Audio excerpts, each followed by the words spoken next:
Hey, so does your voice constantly shake when you're nervous? And it's absolutely humiliating. And if that's something you experience, stick around because this is one of the most embarrassing things social anxiety sufferers face. So in this video, I want to really help you understand why your voice keeps quivering and shaking. And then by the end of the video, I want to give you some strategies and some tips on how you can start to overcome this shaky voice so you don't have to worry about it any longer. You don't have to worry about your shaky voice being exposed. So let's go, let's get into it.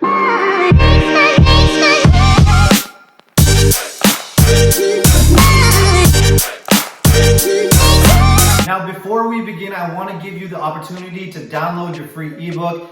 It's linked below the video, and if you're on Instagram, it's in my bio, and it's going to be extremely valuable for you to download. It's going to show you the exact steps necessary for full freedom from social anxiety, not managing, not coping.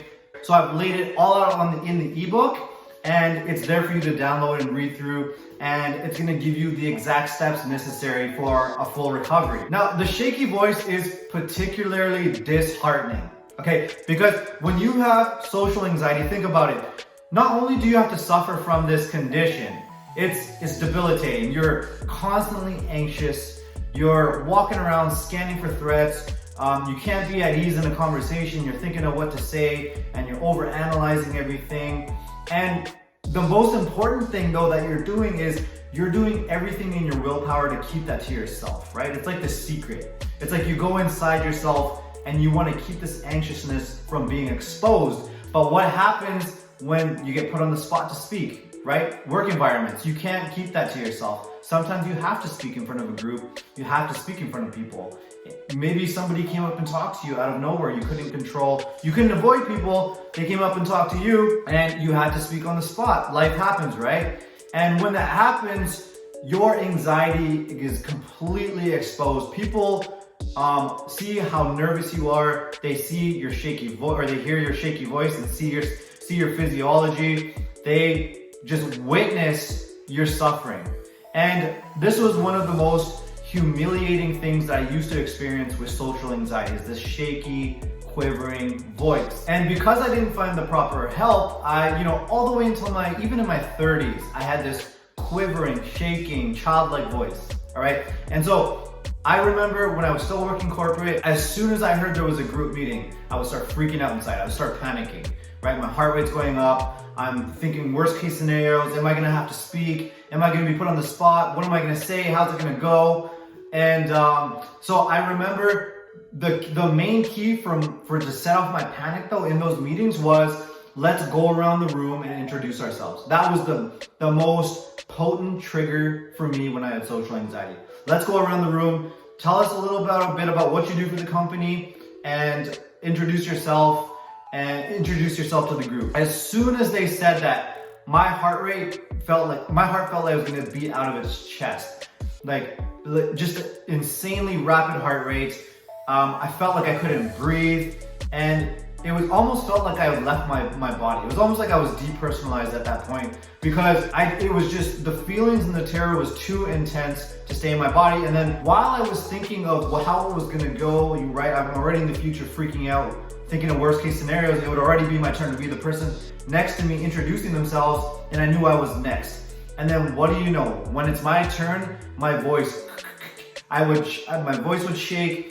I would try to say what I wanted to say, introduce myself, and then my voice would just go crazy, shaky. And then what happens, right? This is what happens every single time, never fails. I look up, right? Because I was so embarrassed, I would have to look at the ground while it was happening, but I would look up and I would see how uncomfortable I made people, right? So I would look at people, I would look up to see their reactions to my shaky voice, and then I would see them look away or look at the ground because it was so uncomfortable for them as well, right? I was super uncomfortable, and then I was making them even more uncomfortable. And so I carried so much shame and embarrassment over this issue that I had.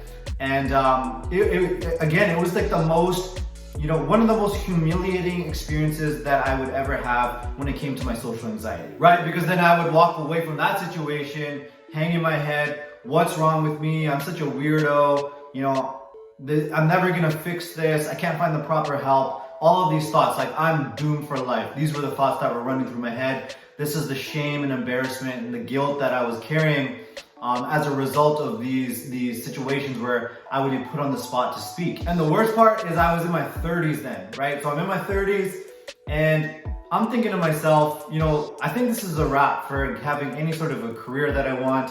Any kind of leadership position, getting into management or, being a supervisor or something like that, like a team leader. There's no way, because those positions all require you to speak in front of people, and I can't even spit out a sentence without my voice shaking and me stuttering and my body going into extreme panic mode when it's time to speak. And so I went into a really, dark period because, at that point I had to make a decision. Do I just let this career thing go? Do I just let this whole personal development thing go, expanding into the career I want because I haven't found the proper help? What are the chances that I'm gonna be able to fix this? And I had to really consider, at one point I was considering, let's look into some careers, let's look into some jobs where I don't have to speak in front of people. I don't have to speak in front of people. I don't have to have too much contact with people. And, because it wasn't only the public speaking, it was, just being overly stimulated by any people even in one-on-one. It was just way too much stimulation and just completely draining for myself. So I actually went down that path. So let's go into a career where I don't even have to deal with people. And that's how dark it was getting. But thank God I was able to find the right mentorship and the right strategy. Again, it's in the ebook. The right strategy, the right mentorship to get out of that. Now, I want to help you understand why your voice is shaking like that, okay? And in short, really what's happening is your mind and your body, right? Your mind and your body have taken on two agendas. There should only be one. There should be a coherence, if you will, a coherence between the mind and the body. Think about it as what your mind wants, your body wants, right? What your body wants, your mind wants. And in that situation, your voice is shaking because what your body wants and what your mind wants is two different things, okay? So it's got two different agendas. And what do I mean by that? In those moments when you get put on the spot, obviously, if you're at work and you're in a work environment, you're in a conversation or you're in a group, sometimes you get put on the spot, you have to speak, and that's what your mind wants you to do, right? It wants you to speak. However, the issue becomes your body, okay? So your body is going into what we call a fight or flight response, okay? So everyone has this survival mechanism, and on the inside, what's happening is your body's dumping stress hormones into your blood in order to get your body ready to flee the scene. So your body is preparing to run away from a bear. It's literally preparing by dumping these stress hormones and getting all ready, increasing blood flow, all of these different things in your body. It's preparing you to literally run from a life-threatening situation. And so one of the side effects of this fight or flight response going off, right? So think about it, okay, if you were literally running away from a tiger or a bear, or let's say it's modern day, right? This isn't even in like caveman days. Let's say this is, modern day, it's like a robber, right? Somebody you really gotta get away from. Your body is going to tension up your muscles because it wants to be tense and run away. It wants to be a bit stiff and protective to get you out of there, to keep you safe, okay? Now, also what comes with this muscle tension is in those moments, your belly, the muscles in your belly, so your diaphragm, the muscles in your throat, and there's also muscles in your jaw, right? These muscles in your jaw that allow you to speak. But what happens in those moments is your body, think about it. If you had to run away from, a tiger or a bear, robber, whatever it is, would your body really want you to speak?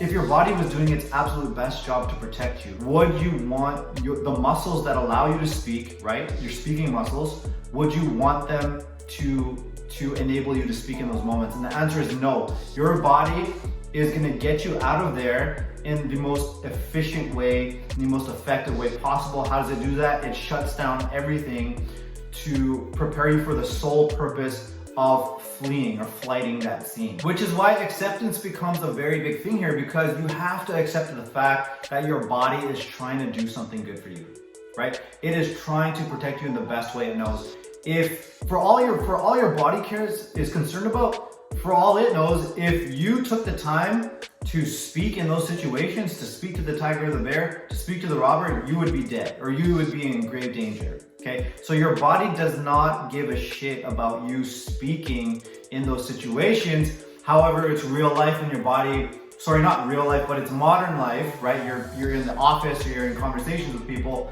but your body doesn't know that, okay? But your mind knows that, okay? So this is where the incongruence happens, the different agendas between the mind and the body.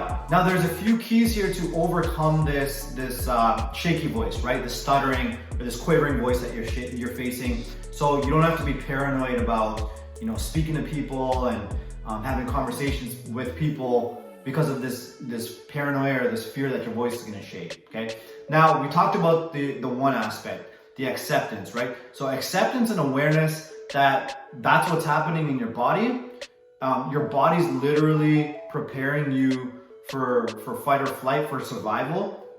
You have to accept that, because it's not about that you being defective. It's not about there's something wrong with you, you're a weirdo. Those are some of the things that you need to stop doing, is not judge yourself because your body's doing its best to protect you, okay? It's not an indication of who you are as a person. So that's that acceptance and that awareness piece is key. Now, how to stop your body from, going into that physiological response is you have to stop trying to interpret this experience internally with the mind, okay? And what do I mean by that? Your heart rate's going up, right? You have a rapid heartbeat, you can't breathe. Your muscles are being locked up and tensioning. There's stress hormones going into your blood. Your pupils are being dilated. Your hearing is being shut down. There's so much that goes into this response, okay? Now, do you really think that you can just put a bunch of words to it, right? I'm gonna say I'm nervous, and that's gonna really help me interpret and perceive this entire situation that's going on my body. So do you see how you're selling yourself short? And so the acceptance really happens when you move the awareness of the mind into the body, okay, in a non-judgmental way. Okay, so I wanna explain this to you. In those moments when you have to speak out and you wanna do these things, where's the awareness of your mind going? Okay, so the awareness of your mind is probably going on other people. Oh my God, what are they gonna think? What am I gonna say? How I just said something and it was stupid. Or, oh my God, my voice is already starting to shake. So the awareness of the mind is on other things, but the awareness of the mind needs to go down into the body. Why? Because when you place the awareness of your mind into your body gets acknowledged for what it's doing, okay? So there needs to be unity between the mind and the body, okay? But the more you try to focus on the external thing, the more you try to focus on what's going wrong in that situation, the more the body doesn't feel acknowledged, okay? And so that's what you need to do with the mind. You need to bring it back to the body, down into the physical experience of the body in those moments, so the body starts to feel acknowledged. Once the body feels acknowledged, it will actually let loose a little bit. So you can actually release the tension in your belly, in your jaw, and so they're not so tight, and then it doesn't make your voice shake in those moments. And the other piece is you really have to figure out why that your body's reacting in that way, okay? So there's gonna be reasons why, your body is setting off that fight or flight system, that survival mechanism. Is it a fear of embarrassment? Is it fear of humiliation? If your body is fearing being humiliated, it's because you were humiliated in the past, okay? Always. Your body doesn't go into that protective measure for no reason. It's always based on your life experiences, okay? Nature versus nurture, it is always gonna be a nurture thing when it comes to social anxiety as developed, okay? So if you're fearing humiliation, it's because you were humiliated.